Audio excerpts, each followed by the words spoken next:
So what we have here is how I set up before I start putting a cake together. I mean, this could be any cake. Excuse me, I'm a little bit fluey and I apologise now. This is what I kind of do. I set everything up. I have everything made up in advance so that I'm not having to stop and start. So I've baked my cake. It's a vanilla sponge and I've done them in 3 sections because I want it relatively high. It's an 8-inch cake. So that's that. And I've covered each layer in cling film, and they've been in the fridge. I've got my raspberry sauce, but you can use any jam that you want, any flavour. It could be any filling. And I have my buttercream with some cling film on the top made up in advance. So everything's there. I've also got my cake board. This is a 10-inch cake board. Voila. And that's basically it.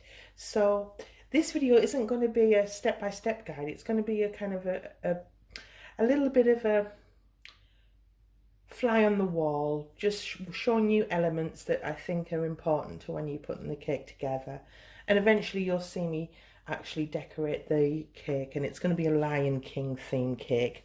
I did make a topper, and I've got a tutorial on my channel showing you how I made Simba. So check that out if you haven't already. Hit the like if you haven't already, and subscribe if you haven't. It really does help my channel giving me a like. Let's get started. So basically I'm going to show you how I deal with the first piece of cake. And what I've done is, using the flat of my knife, I've just trimmed it. Just trimmed the top. I don't want perfection, I just want it relatively level. Luckily for me, I don't have a lot of wastage because I make sure that my cake doesn't rise too much in the middle, which helps. And if you want to see how I bake cakes, you'll see my recipes online, so check them out. So I've just trimmed the edge, and as I say, I use this. See, there's different things you can use. You can actually use a leveler, which I think professionals use. But this is for beginners, and I don't use one. I just do it by hand. No tools. So at this stage, we're going to add our sauce or jam, your favorite filling. It depends what you're making. I'm just going to put some of that on the cake. I hope it's picking up. And then with my infamous palette knife, it's a little mini one. It's so good. I don't use big one. It's my party piece. I use a little one. And we're just going to spread this liberally. Now you don't want to overload with jam or whatever you're putting or filling, because it's just to moisten the cake and to add a nice subtle flavour. You don't want to overpower it because you want to still taste the yumminess of the sponge. And I don't drag it, I add more rather than drag, because it can take the top of the crumbs off and into your jam, and you just don't want that. A little bit more, like so. And there you have your first layer of your sponge. I will bring my cake board over. Just move that out of the way. Sorry about this. I'll bring my cake board over. Moving. Ugh. Trying to get. Oh, it's got. Yeah. And what I've done is I've placed a little bit of jam on the board. Doesn't need much. It'll just. You can use royal icing, but this doesn't need it. It's just a simple birthday cake, 1 tier. And I pick up my sponge and I set it down. Okay. I'm setting it, making sure it's in the centre, and or as close to it. And that's it.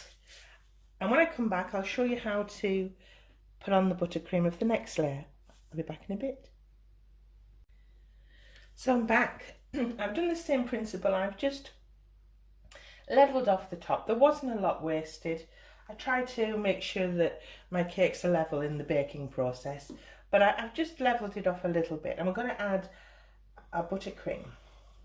Okay, as I say, make everything up in advance so that you're not getting stressed, because this isn't the easiest part.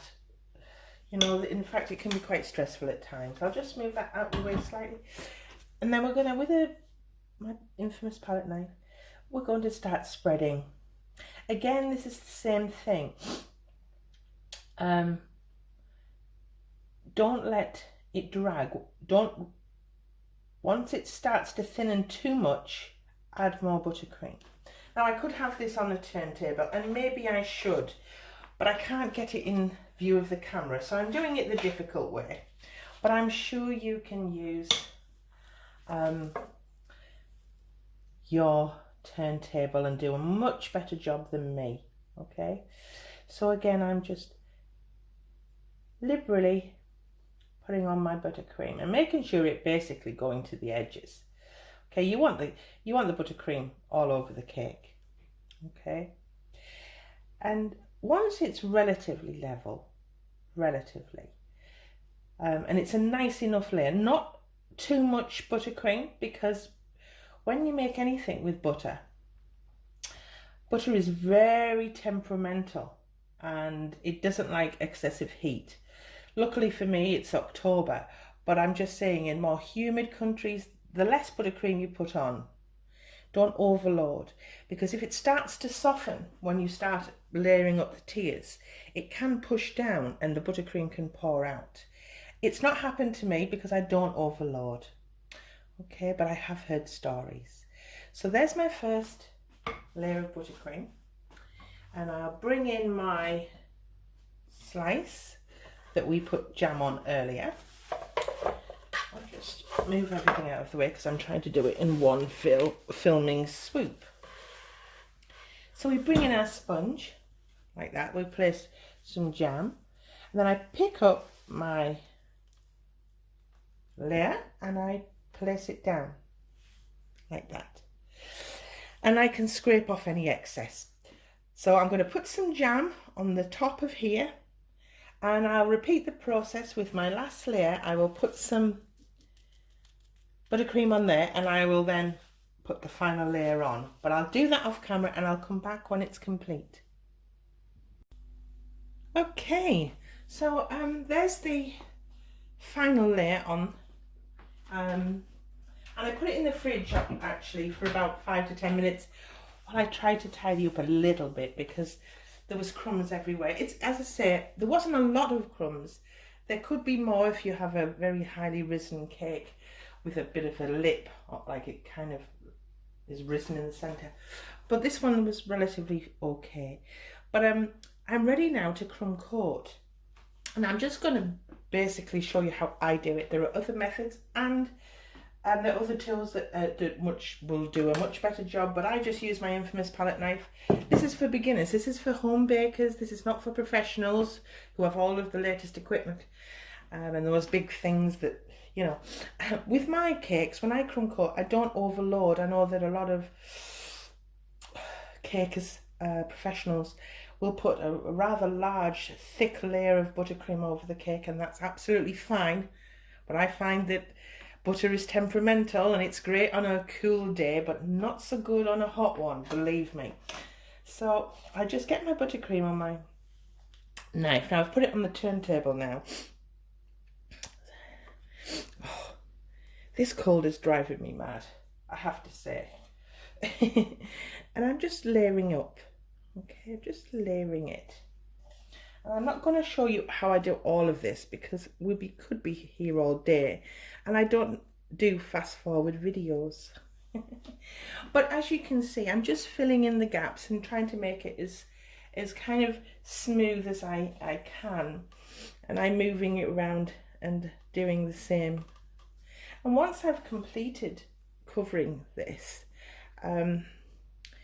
I will place it in the fridge, and it'll be dependent on what I'm doing, but you know, at least 20 minutes in that fridge, at least. So as you can see, I'm just going around the cake, and I will continue that process off camera, and I'll come back when I've done all around the cake. Be right back. So I've been all the way around the cake, And finally, I'm just going to put some on the top. So with whatever buttercream I have left. I mean, as I say, this is just how I do it. If you want to put extra layers of buttercream on, you most certainly can. But this is home baking. This is how I do it, and I don't overload with buttercream, because actually, to be honest, with too much buttercream on a cake, I mean, I don't think it would taste that amazing, to be fair, but that's my personal opinion, please. Don't shoot me. So I've got some buttercream on the top, and I'm just going to put that spoon down. I'm holding the board and the turntable, and I'm just going to push that around the cake, like so. As I say, this is home baking for beginners. This is doing what the professionals do, but doing it at home. That's all. I'm not for 1 second telling you I'm a professional cake decorator. I'm a baker. I've always been a baker, but cake decorating is something I've self-taught, and I've just learned myself. And I'm sharing my knowledge with you. That's all.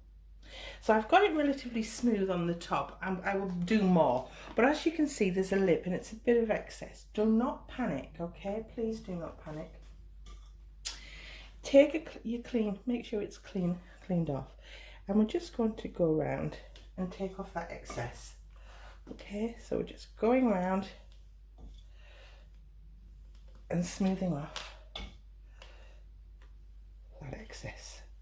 Okay, so we're back to the beginning, and then there's still a little edge, but this time we want to go inwards.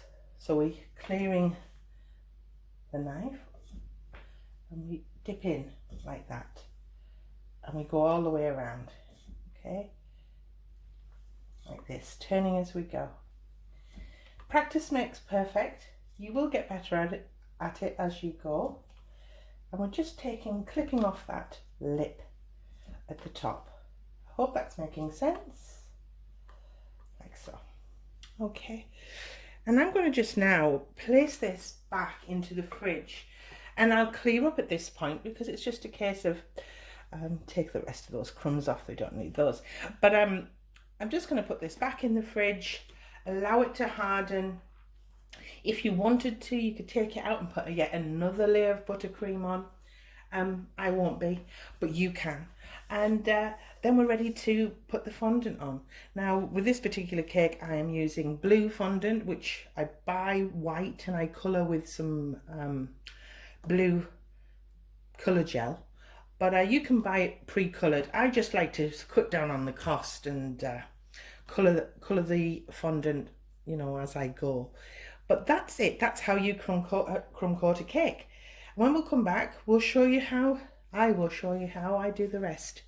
Back in a bit. Okay, so I've had some white fondant and I've mixed some blue colour gel with it, and I've just rolled it out. I'm just giving it a smooth over now. Just give it another quick roll, just to be sure. And now we're going to apply it to the cake. Had the cake out for about 5 minutes while I was rolling this. Another smooth with my smoother. Okay. And so I'm going to put my rolling pin on and lift it over the rolling pin. And while that's in view, I'm going to try and bring this in at the same time. And I'm finding the middle, just going to roll that over, and then very quickly start with your smoother doing the top. I hope that's picking up ever so slightly. So I'm just smoothing it over the top. Okay, and then with my hand, I'm going to bring that in. With my hand, I'm lifting and patting. Okay, lift and pat, and eventually you just kind of work your way down the cake. Okay, now you do have to work quickly with fondant, and that's how I do it. There's different techniques. I'm sure you can follow your own, But that's basically it. And now I'm just patting it down with my hands, like so, like that. Now, I'm just going to cut off some of the excess at this point because I don't want it pulling on the cake. And if you want to, you can use some of that fondant for later. Okay. And then off camera, because I won't do it just yet, but off camera, I'm going to get a pizza cutter and just trim all of the cake off and give it a good polish. It'll take about a minute or so. But I have other tutorials on that show you how to polish the cake and things like that, and you can follow that. So rather than bore you, because this is going to be the full, the full thing about how I put the cake together, so it could be a little bit long. I'm going to leave it now and I'll come back when I've done it. Okay, I've been a little bit busy. I've gone on with as much as I could and I thought I'd come in here. I've decorated the cake in blue fondant, and then I've put like a stone earthy effect around the board, and I've put some grass on, and I've put my fondant Simba on the top. Now I did do a tutorial on how I made Simba. It's in two parts. The first part shows you how I did the body, and the second part shows you how I did his head. He's quite adorable, is he not? He's quite adorable. But yes, I'm quite happy with that. Now I'm going to just set up now, and I'm going to add some a vine on here so that we can have it dangling down, and you'll see why. I kind of play my cakes by ear. I kind of come up with ideas as I go, so I'm going to do a vine, and I'll be back shortly. So I've rolled out some green fondant into a long rope effect, and I'm going to add it to my cake. So I'm going to put a little here, just a touch,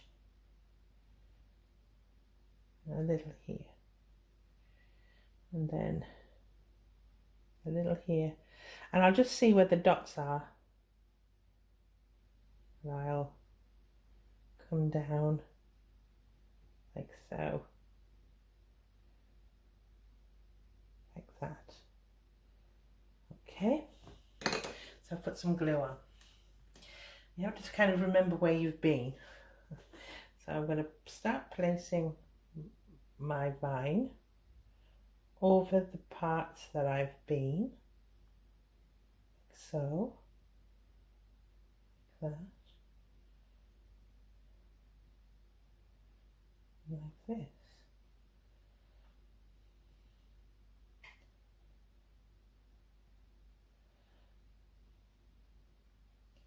Like so. And then I'm just going to manipulate it where I want it.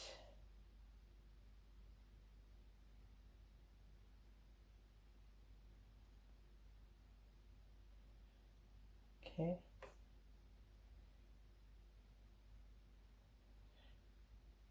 Like that. And then when I've got to the end here, I'm just going to cut that little bit off. Okay, can you see? I've curved it. Doesn't matter if it's got a little bit of icing sugar on. It doesn't matter too much. But I've got my little vine growing. And I'll just leave that now just to set for a couple of seconds before I add some leaves. We're back in a bit. Okay, so I've put the vine on with the leaves and it's starting to take shape. But the reason why I put the vine on is because I want to hang the letters of the little girl's name from it. So her name is Daisy. So I've used 5 colours, 1 colour for the D, 1 for the A, and so on. And I'm going to start applying them to the cake. And I've just made them with these little cutters here, like that. And it's just a case of trial and error. Don't panic if it's a mistake. We can always take it off. So I've turned it upside down, the D, and I'm just putting some edible glue onto the back of it, like that. Okay, and I'm going to just bring it towards me and just put the D on like that. Okay, and I'll apply the A in the same way. I'm putting some edible glue on the back of the letter and applying it. Whoops. Oh, it's falling off. Still a bit soft. Still a bit soft.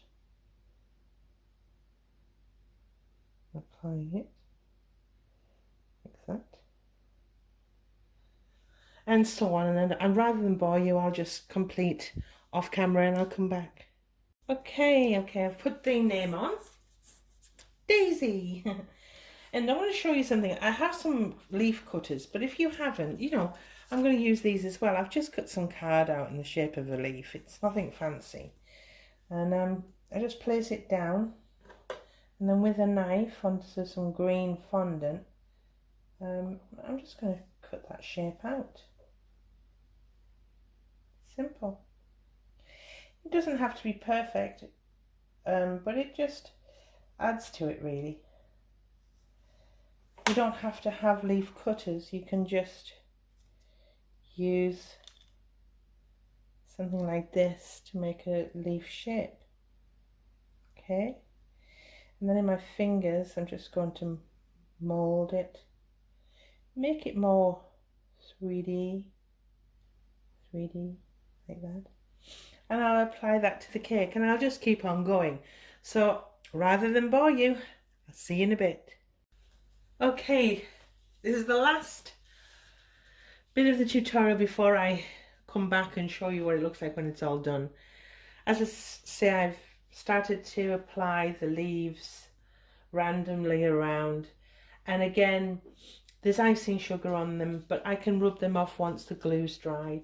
And these primary colours, orange, blue, red, pink and purple, I'm going to use those colours to make little flowers just to adorn the cake, and then it'll be completely finished.